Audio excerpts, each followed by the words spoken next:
Hi, Knowledge November here, and we're going to talk about Western saddle pads.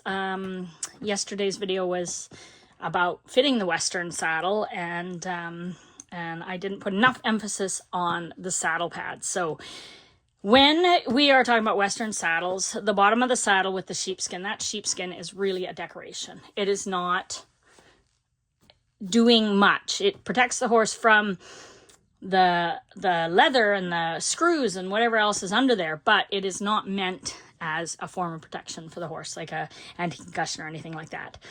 So when we have assessed that the saddle fits the horse, we then need to have a saddle pad that now protects the horse from the saddle, anti-concussion, anti-friction, etc. So I did mention that I personally love a pure wool felt saddle pad, either boiled felt or pressed felt or needle felted, and I like 1 inch thick. You can go thicker.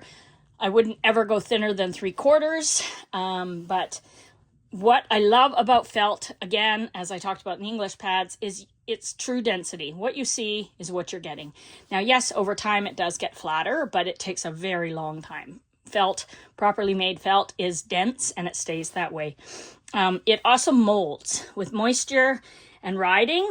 Your pad will actually mold to your horse and to your saddle, and that's pretty amazing. Any of the pads that are air or synthetic materials, or like that seat cushion material I showed you, or synthetic materials, fake fleece, anything like that, there is so much weight and heat produced underneath saddles that you are doing a wrongdoing by your horse by riding in anything but natural. Cottons and wools, especially in Western and especially for long distance rides.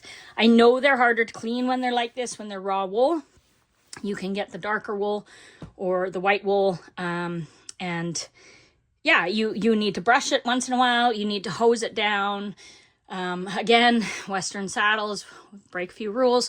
It's really hard to keep your Western pad clean. And like I said, I'm not a big fan of the dust covers that some people use because they can wrinkle and cause pressure like that. So yeah, that is, we're going to call it a rule breaker, that our pads aren't always clean. It's nice to have 1 or 2 that you can rotate through so they dry in between, because wool will hold moisture for a very long time.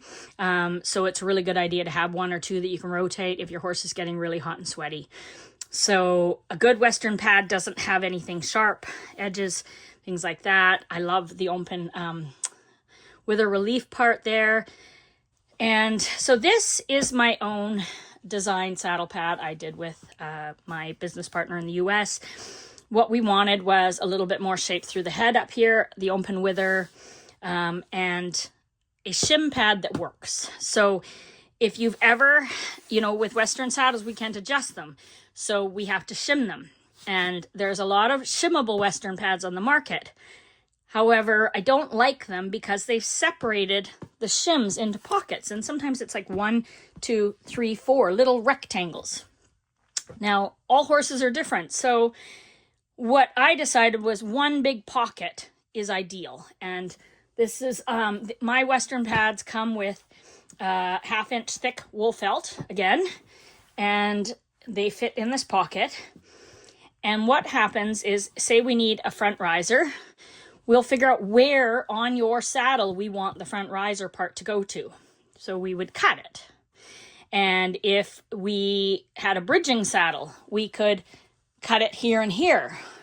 Or if we needed it rear, we'd cut it here. So you can see that there's too many places that we would want to specialize and customize these.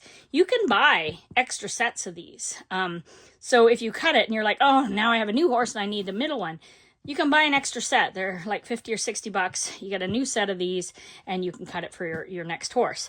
But we want it exactly where you want it, not where the stitch line in your pocket is. So these are Velcroed. The shim is in there. It's only where we need it underneath the tree.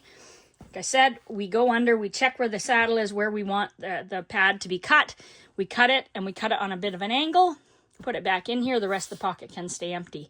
If we have a bridging saddle, it might be you're bridging here. It might be that you're bridging here. It might be here.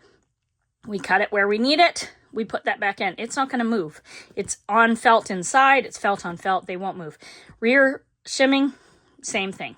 So this concept is because I did not like those different pockets. So I also do a rounded skirt and a square skirt, and we have the leather along the bottom here to protect the pad from your cinching system and your stirrups and leathers. So yeah, that is the NSC Western pad. It comes also without the shim pocket, so you can get a round skirt one without the shimming pocket. They're $50 different, so $300 and $350 for these ones, and they come with the shims. Thanks.